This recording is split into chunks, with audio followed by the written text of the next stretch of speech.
The True Story of the Three Little Pigs by Scieszka, illustrated by Lane Smith.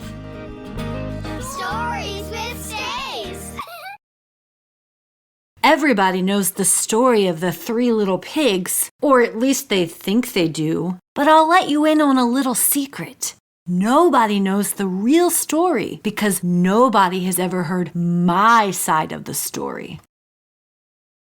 I'm the wolf. Alexander T. Wolf. You can call me Al. I don't know how this whole big bad wolf thing got started, but it's all wrong. Maybe it's because of our diet.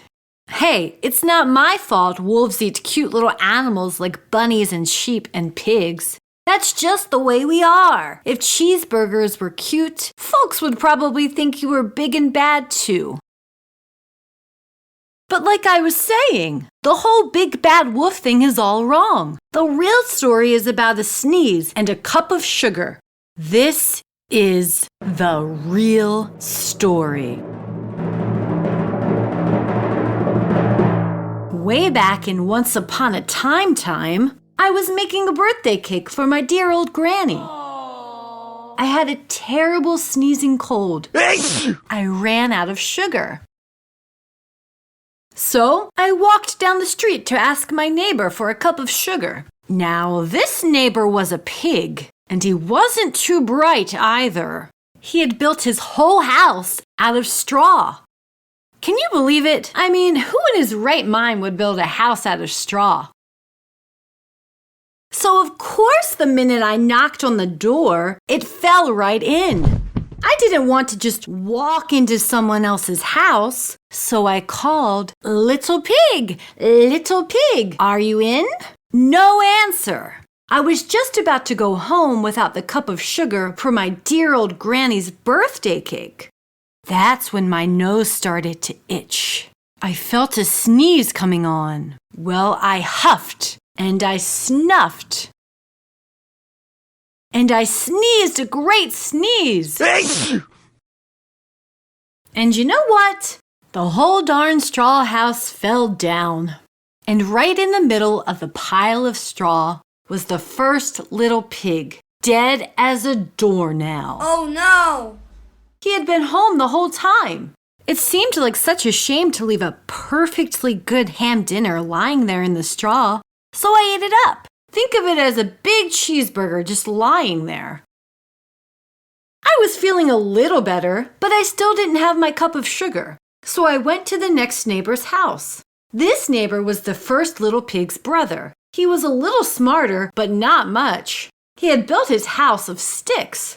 I rang the bell on the stick house. Nobody answered. I called, Mr. Pig, are you in?" He yelled back, "Go away, Wolf! You can't come in! I'm shaving the hairs on my chinny chin.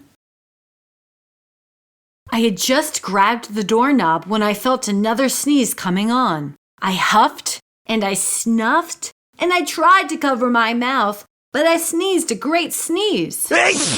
And you're not going to believe it, but this guy's house fell down just like his brother's. When the dust cleared, there was the second little pig, dead as a doornail. Oh no! Wolf's honor. Now you know food will spoil if you just leave it out in the open. So I did the only thing there was to do. I had dinner again.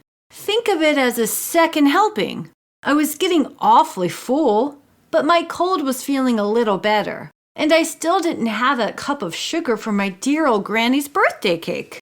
So I went to the next house. This guy was the first and second little pig's brother. He must have been the brains of the family. He had built his house of bricks. I knocked on the brick house. No one answered. I called, Mr. Pig, are you in?" And do you know what the rude little porker answered? "Get out of here, Wolf! Don't bother me again." Talk about impolite. He probably had a whole sack full of sugar, and he wouldn't give me even one little cup for my dear sweet old granny's birthday cake. What a pig! I was just about to go home and maybe make a nice birthday card instead of a cake when I felt my cold coming on. I huffed and I snuffed and I sneezed once again. Then the third little pig yelled, "And your old granny can sit on a pin." Now, I'm usually a pretty calm fellow, but when somebody talks about my granny like that, I go a little crazy. When the cops drove up, of course I was trying to break down this pig's door. And the whole time I was huffing and puffing and sneezing and making a real scene.